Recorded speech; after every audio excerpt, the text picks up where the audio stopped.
Et puis, basali brassage. Bazui n'importe qui, bâti une armée.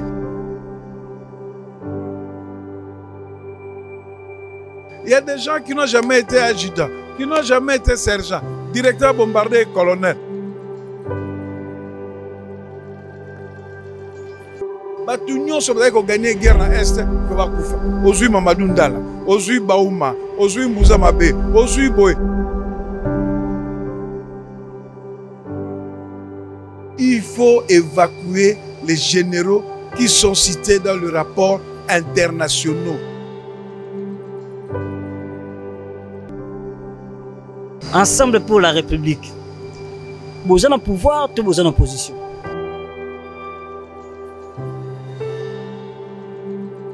La Mouka est la propriété à Martin Fayulu na Mozi Touté.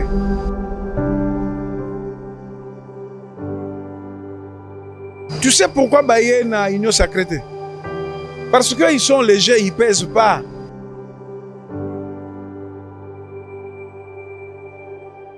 Mbote na bino bana ekolo Congo démocratique bana poto bisika nyonso bozomi na ba continue nyonso mokili mobimba oza chaîne na bino moko bomesana kolanda 365 jours info télévision o epesa kabino basango lolenge esengeli. Alors pour na lelo na zapenga moko te nazana moko ya ba cadre ya ensemble pour la République na kombo ya Isaac Bakuku na yende tokosola na matali actualité ya ekolo Congo démocratique. Mbote na yo mwana mboka. Mbote papa. Bonne santé. Alors, mon amboka, motuna liboso ezali par rapport à insécurité oyo et zongi li susu makasi na est ekolo Congo démocratique.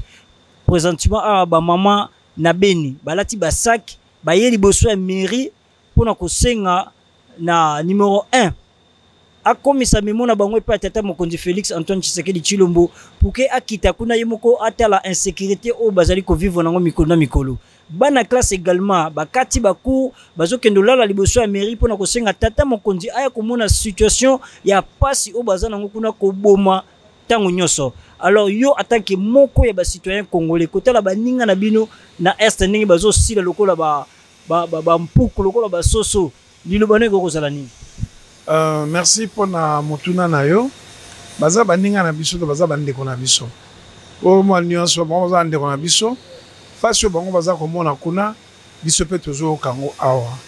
Et ndenge bazui mokano wana ya ko tambola bakeye pala mokonzi ya mboka Beni pona batika memona bango po ke mokonzi ya Beni akomisa memona bango pona président de la République. Ezali expression démocratique et article 26 de la constitution na biso et yebaka ke congolais moko azana isengote soki ba congolais musu bazana pas sauf na bato oyo baza entretenir situation na on pas basala ka misolo.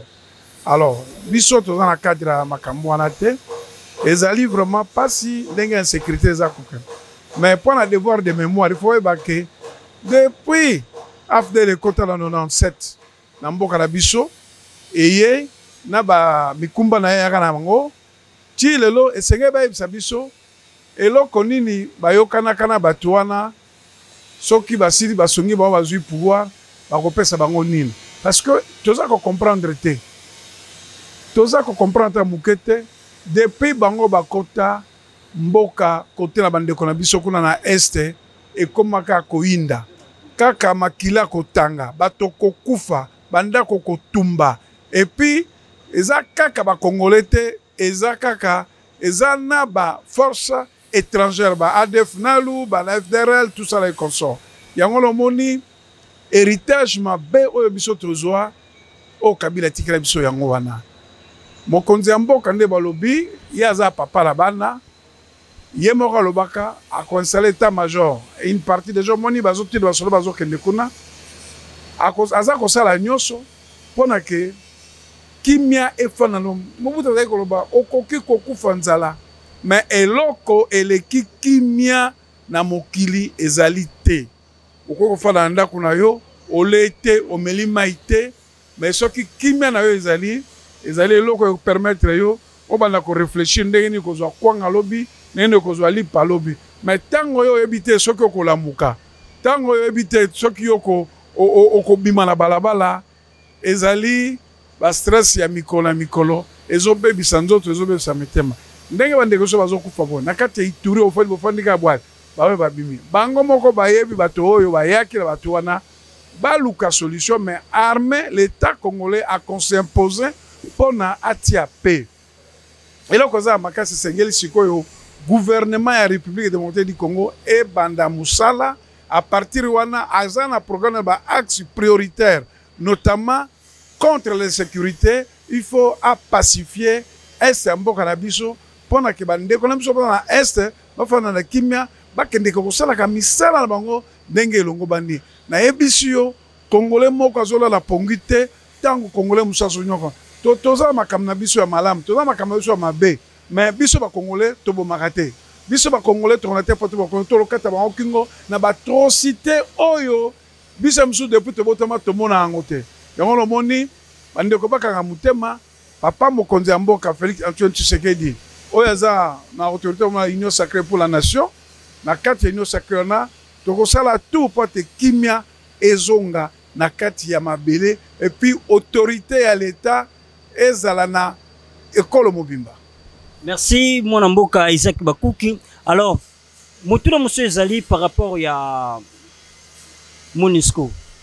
Est-ce que MONUSCO penza azo respecter mission na ye o ezali ya ko maintenir kimia na kati ya ekolo Congo démocratique pour to moni bandeko bazo manifester pour na osenga départ pe ya MONUSCO bango mutu bavanda kuna bazo mona ba réalité c'est que MONUSCO azo sala jusque là ilo côté papa eloko nyonso esalemaka na mokili ekomaka na esika moko il faut sala évaluation même nzambe ntango asalaki mokili na mikolo moko te asalaki mokili na mikolo sambo mpe azwaki mikolo moko akopema alors epa na biso bato mpe eza ndenge moko ebandaki na MONUC mission des Nations Unies en RDC et puis batransforme yango na MONUSCO mission des Nations Unies pour la stabilisation et la paix en RDC. Alors ça fait plus de 20 ans bayaki oki stabilisation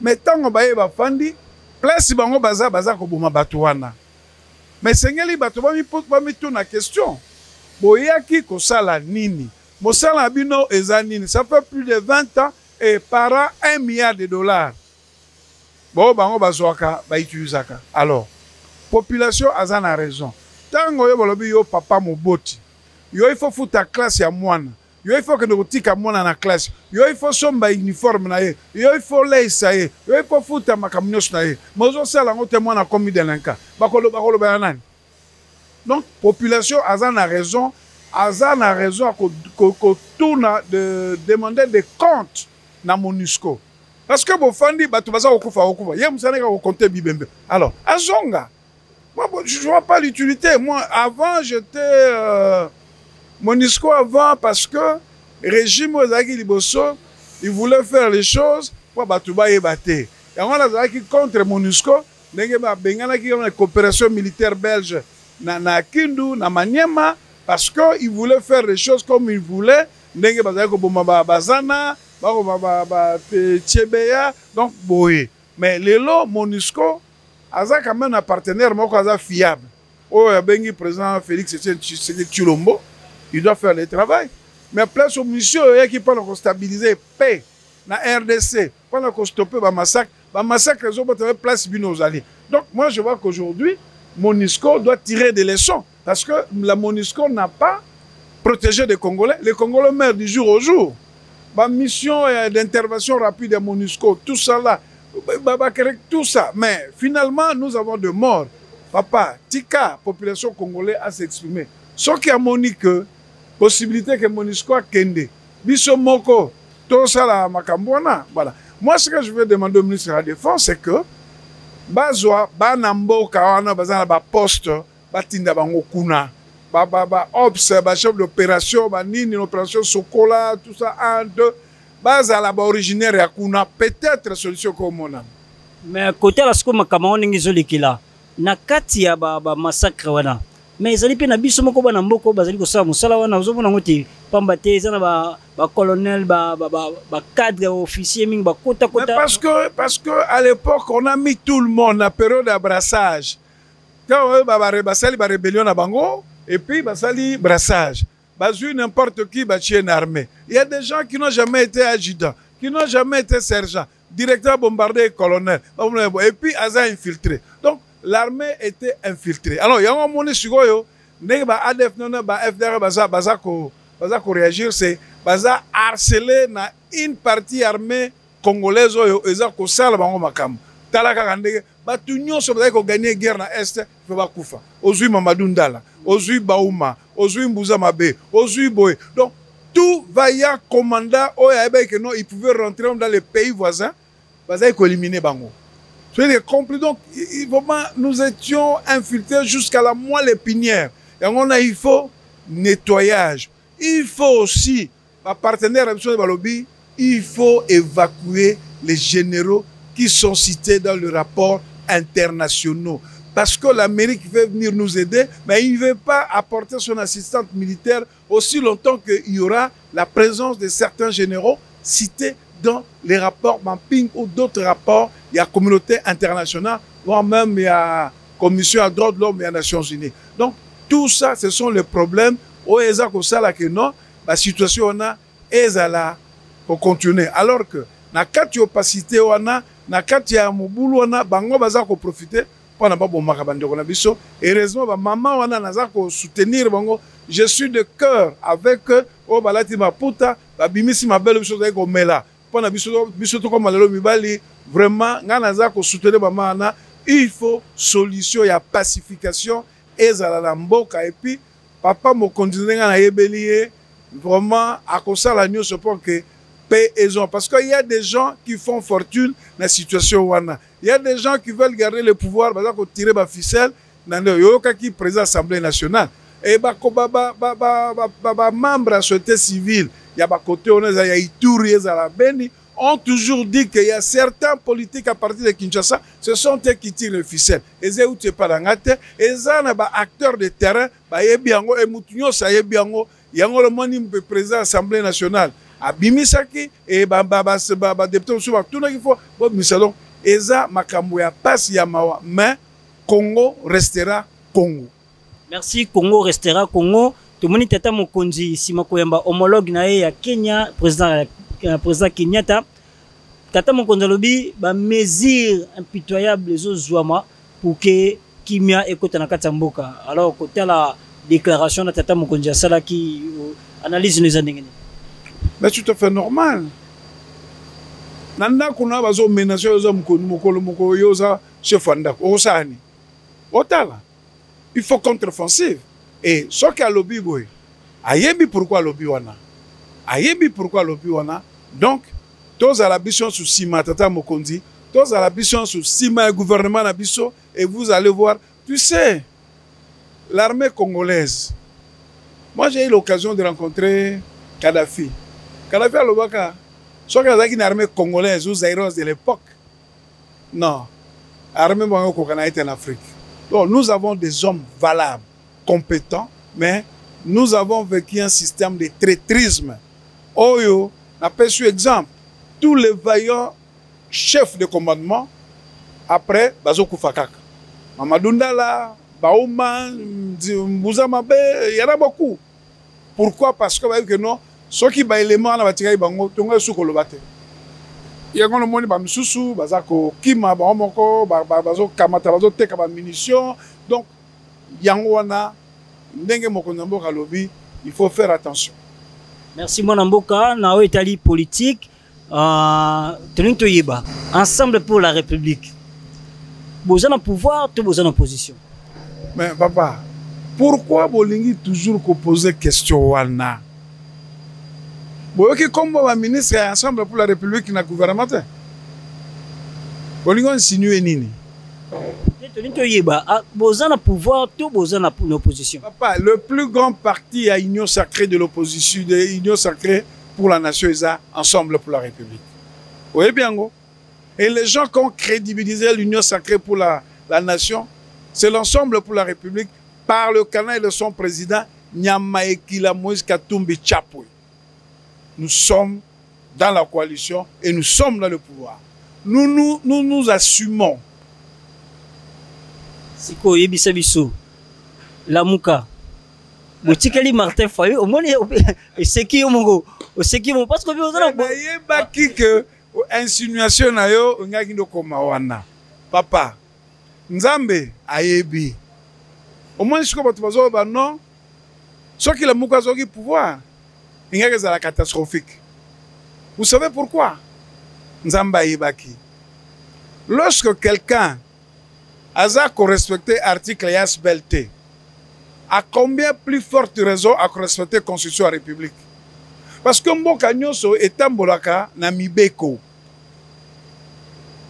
Ba statut, na ba acte fondateur ya ba structure.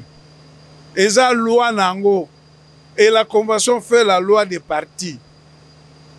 Yo mona loi organisée fonctionnement parti politique na basbel et le que non fondateur balongolaka ye fondateur alongolaka te fondateur a démissionnaka ou akufi. Président Jean-Pierre Bemba n'a jamais démissionné de Lamuka. Président Moïse Katumbi n'a jamais démissionné de Lamuka. Mais voilà, l'illégalité. Il parle des autres illégitimes et illégaux, mais lui-même il porte des actes illégaux. Acte à la Mouké Lobinini. La coordination elle est tournante. 6 mois après, c'était déterminé. Après, il y a Moïse Katumbi. Na même acte de lobby que non, chaque regroupement parti politique na 4 la Mouka est autonome. Et qu'on a engagement ailleurs. Aussi longtemps que Eza a engagé la Mouka. Ce qu'on a engagé la Mouka, il faut les canaux présidium. Objectif à la Mouka, c'est créé pour la conquête à pouvoir. Défense et la constitution. Promotion et alternance. Éradication et anti-valeur. Et les lots. Toujours ça la ligne. Parce que la démocratie, c'était un idéal. Qu'il faut mollo, consolider. Entre le pire et le moindre mal, Machiavel à l'Oba, il faut opposer le moindre mal. Le politicien ne doit pas choisir entre le mal et le bien. Il doit choisir entre le pire et le moindre mal. Et entre le pire et le moindre mal, il doit choisir le moindre mal. Mais la Mouka est la propriété à Martin Fayulu na Mousitouté. C'est de l'escroquerie politique. Et en même temps, aujourd'hui, la Mouka, coordonnateur officiel, les a Moïse Katumbi, chapeau, conformément aux actes constitutifs de la Mouka. Les a biloko bampangisa bazo salawana. Ethno-tribal, eloko bazo salawana. La minute on a le besoin de kambala Mouka. Moïse. Non, vous voulez la démocratie et il ne faut pas vouloir une chose ou son contraire. Quand vous voulez de la démocratie, ce sont les principes qui gouvernent le fonctionnement de l'État. Charte Lobinin, coordination tournante, 6 mois. Ah ouais, Longwe.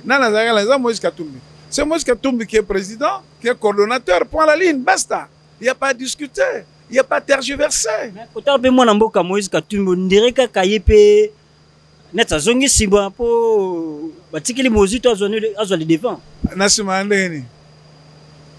Omoni batu wana. La Mouka est plateforme. Tu sais pourquoi baye na union sacrée? Parce qu'ils sont légers, ils pèsent pas. Parce qu'ils sont légers, ils pèsent pas. Hier, tokende qui élection. Ceux qui mozito zaki vraiment fort. Il est le seul député dans son parti. Fayulu, ils sont, je crois, à 3. Et puis, il a dit, à gagner l'élection. Alors, Bisson a 4 raisons, vous votez candidat numéro 4, et puis vous votez député na Bisson. Réalité, il y a. Alors, ils ne pouvaient pas venir na union sacrée avec 3 députés. Bakolobani, bakopese nini. Parce que l'union sacrée, il y a toujours lamba. Il y a matungulu. Il y a pilipili, il y a koni, il y a mosuni, il y a kwanga. Mais ce que quantité ni yo memi. Biso za na 70 députés. Il y a combien? Ma bena bangonde yango wana. Donc là baza bangote balingi ba embrouiller. Parce que même Staline alobaka na bato ba otala e pa balobi papa lobi alinga comme médiateur na guerre à 40-45. Staline a dit on que nous retourne Azan a combien de divisions? Azan a combien de bataillons? Parce que la politique c'est le poids. Pendant la politique faut un poids. Baza ba poids léger par rapport à nous le poids lourd. Et là que Zaki est malade monde le lot coordination au Salema Mutuna Mutaza s'occuper na parti nae a consolider parti nae a implanter parti nae jusqu'à ce que en 2023 tout ça élection parce que yé ba les cas parce que na motema mabe ba tolbi so FCC ba recalé yé moko muzitu ba recalé Jean-Pierre Bemba ba recalé Katumbi bon y a quand que soit qui en 2023 ba biloko na plateforme exister les sous parce que tout le monde a organisé siffler et vous allez sous balingi va profiter ba comme ça la muka fond de commerce na bango mais jamais tokotika le bango occasion na la muka est organisée structurée na ba statut nae et c'est moi Katumbi chapo nyama ekila mutu aza coordonnateur ya la muka les chouchous des Congolais. Chouchous des Congolais, merci Motuna Soukeza par rapport à l'élection. Est-ce que vous continuez le gouvernement pour nous faire ça tata mokondi maboko pour que mboka oyebi manakati ya libulu. Alors, etikali kaka 2 ans pour mandat tata mokondi esila. Ce qui est simbité. Bakotanga bino pe na kati ya gouvernement pour bozo participer. To batanga bino te. Kolanda bilobela batu mususu te. Au moins so oza mokondi alobaka mingi te. Biso banso ba Congolais tokotia mayele na biso porte suka mokondi alonga. On doit comprendre. Il faut na mutu na biso to sala ke mokondi alonga. Nga nazana besoin ba discours pessimiste ta. Biso moko to bindenge état ya mboka ekomi. Olanda ki yuma te. Ay Félix mutasala ki makambo wana. Katumbi mutasala makambo wana. Jean-Pierre Bemba mutasala makambo wana. On est à bilobela. Un acteur politique sérieux a moralisé le peuple pour un soutien pour que tous nous formons un bloc et tous soutenir le programme et gouvernement pour que le gouvernement ait réussi. Les souhaits de tout un peuple, c'est celui-là. Oyaza ko prophétiser ba échec. Botikaye a prophétisé ba échec naye. Mais biso, nous sommes optimistes, nous sommes là pour amener des réformes, soutenir le président de la République comme notre allié et nous allons aller jusqu'au bout. Nous ne sommes pas encore aux élections. Ce qui nous préoccupe, nous les gens de l'ensemble et l'Union sacrée pour la nation, c'est l'amélioration de la qualité de vie des Congolais. Éradiquer l'insécurité à l'Est, éradiquer la misère, programme gratuité et réussir. La couverture universelle à maladie et réussir. Tu comprends? Tu comme même la gratuité à niveau secondaire. Tu relancer la mine nabiso, tu mettre en cause le contrat lyonnais oyo le gouvernement Kabila est signé qui pour permettre à mboka nabiso et son recette. Tu relancer l'agriculture nabiso pour la réussite. Moi je prends la réussite. Tu as la moto au côté bisoté. C'est le peuple qui doit nous coter. On ne doit pas se justifier avant de faire quelque chose. Le gouvernement, ça était le côté, au commun qu'on s'est justifié. Ça veut dire que, aux hommes où tu es échec, mais Félix, Antoine Félix Chilombo, ce n'est pas quelqu'un d'échec. C'est quelqu'un qui se bat pour réussir. Bon, moi, je suis à déboulonner. Ça sort des moutons. Tout ça, quoi. Moi, je ne suis pas un cadre pour se justifier. Non. On se justifiera à la fin du mandat. Et le peuple congolais, il y a un cadre pour se justifier. Ça n'a pas de sens.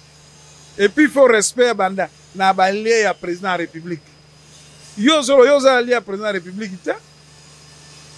Il y a un président de la République. Le président de la République est un partenaire avec qui il discute comment il va Samboka. C'est ça. Et ça, Mawa, Yoza cadre, ozo prophétiser malheur, ozo prophétiser échec à Mokonzi. Donc il y a des gens, bazala Mokonzi, ba travailler pour que Mokonzi akoya. Et ça mawa. Donc comme nous pourquoi ton logiciel bilan gouvernement appelle ça ta programme n'a été et ça va député ba yebi programme mona. Ba citoyen ba yebi angote. Et sur base de quoi? O comment qu'on se justifier? Donc oza Mokonzi ya échec. Yoza cadre ya parti ya échec. Oza cadre ya réussite. Yoza cadre oza combattant. Ozo le badebe va combattant. Mais le combattant c'est quelqu'un qui doit se battre pour gagner. Ozo démoraliser troupe. Un commandant général ne se comporte pas comme ça. Il faut les ABC de la politique. Il faut de l'ABC de la politique. Un politicien dit on va essayer. Si on n'y arrive pas, on va expliquer pourquoi nous ne sommes pas arrivés. Un politicien n'est pas pessimiste. Vous démoralisez les citoyens. Vous démoralisez les troupes. Son général va démoraliser les troupes. Binemi bayeba. Kaka ba parole pamba. Ba troupe nemi bayeba ramasser bino. Ce n'est pas ça la politique. La politique spectacle, ce n'est pas ça. Le gouvernement n'a même pas présenté son programme à la population. La population n'a pas encore pigé, n'a pas encore épluché le programme du gouvernement. Vous commencez à dire n'importe quoi. C'est malheureux.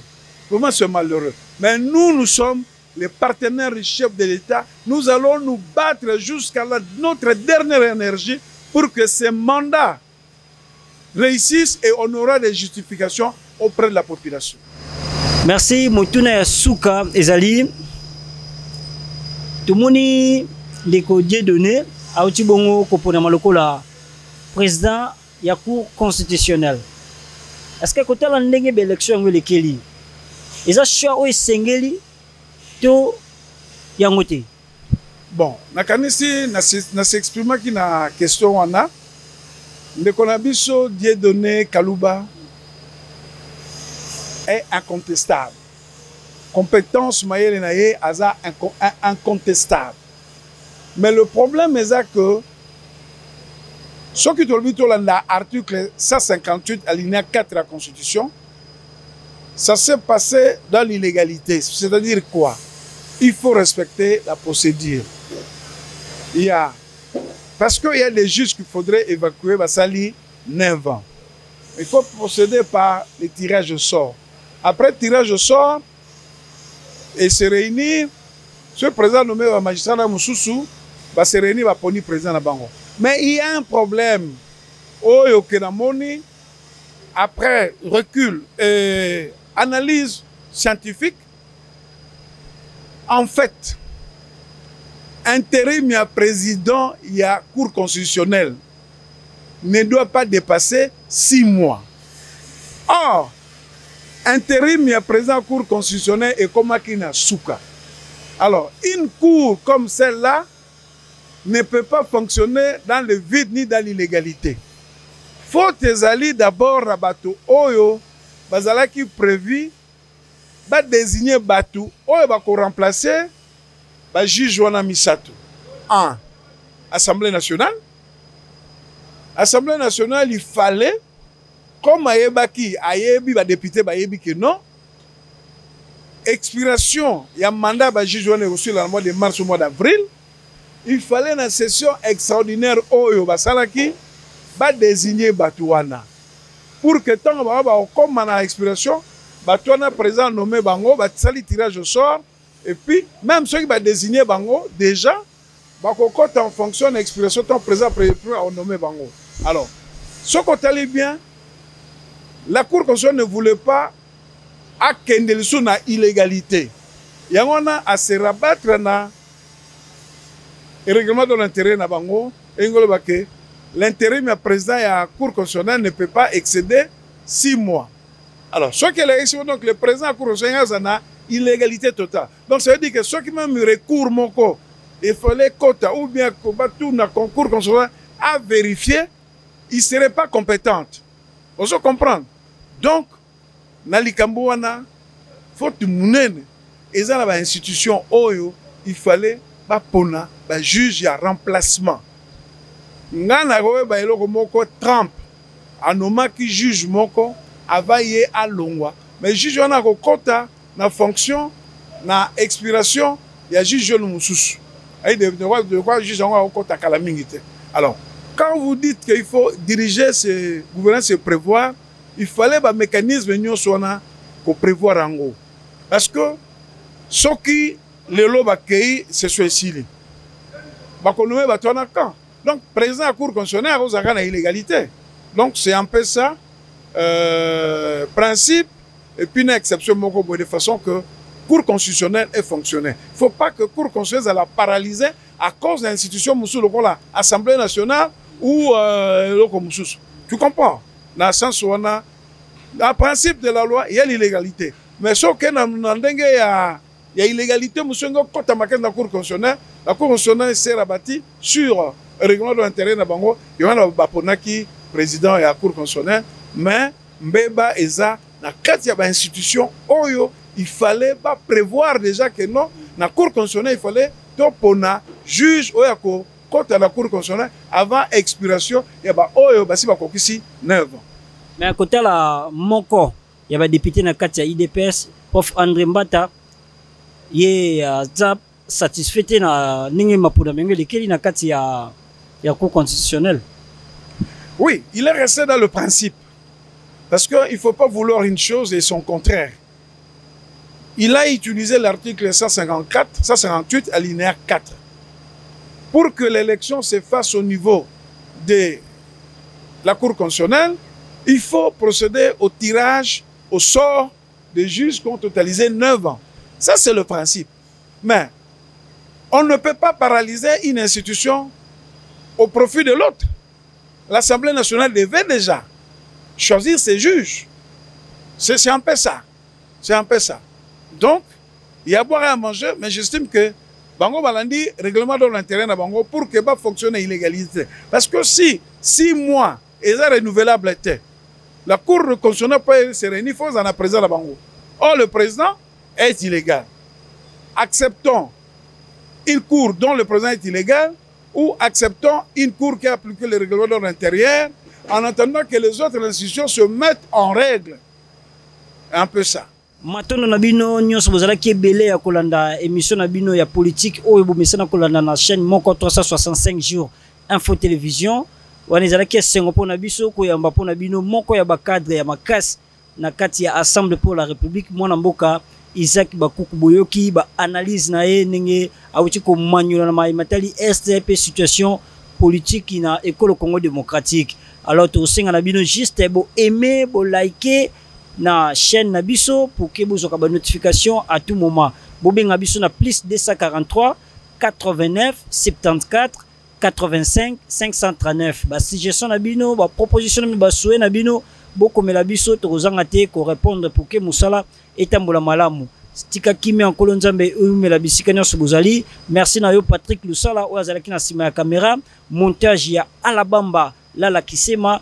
Tozana bino longo tozo poussa na malembe kimi en kolonzambe e umela kati na bino.